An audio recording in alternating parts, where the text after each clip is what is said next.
Friends, hello. ఇవాళ మైసూర్ పాక్ చేస్తున్నానండి. దానికి కావాల్సిన పదార్థాలు: 1 గ్లాస్ శనగపిండి, 3 గ్లాసు షుగరు, 1 గ్లాస్ నెయ్యి. ఎలా చేయాలని చూపిస్తున్నాను. అందరికీ తెలుసు, చిన్నవాళ్ళకి తెలియడానికి కోసం చేస్తున్నాను. ఎలా చేస్తున్నానో చూడండి.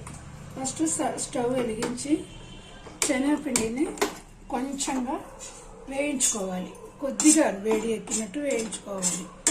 ఎక్కువ వేడి అక్కర్లేదు, కొంచెం ముట్టుకుంటే వేడి అయినట్టు కొద్దిగా వేయించుకోవాలి. ఒక 5-10 నిమిషాలు, 5 నిమిషాలు చాలులేండి. వేయించుకుంటే ఆ పచ్చివాసన పోయినట్టు వేయించుకోవాలి. పచ్చివాసన పోయినట్టు వేయించుకోవాలి. వేయించినాక నేను చెప్తాను. చూడండి ఎంతవరకు వచ్చిందో. మళ్ళీ బ్రౌన్ అవ్వకూడదు, మాడిపోకూడదు. కొంచెంగా వేయించుకోవాలి. వేయించినాక చెప్తాను. తర్వాత ఎలా చేయాలని చెప్తాను.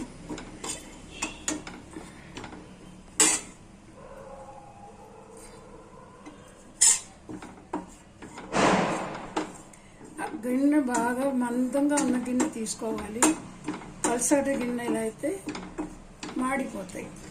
మందంగా ఉన్న గిన్నె తీసుకోవాలి. అది వెయిట్ మీద వేసుకుంటాం దానికి. తర్వాత 1 గ్లాస్ 3 గ్లాసు షుగర్ వేస్తున్నాం. 1 గ్లాస్కి 3 గ్లాసు షుగరు. 1 2 3 glass sugar. దానికి 1 గ్లాస్ నీళ్ళు వస్తాను. మీరు ఏ గ్లాస్తో తీసుకుంటే ఆ గ్లాస్ తీసుకుని పంచదార కరిగినట్టు తిప్పుకోవాలి. పంచదార కరిగినాక బాగా పంచదార కరగాలి. కరిగిన తర్వాత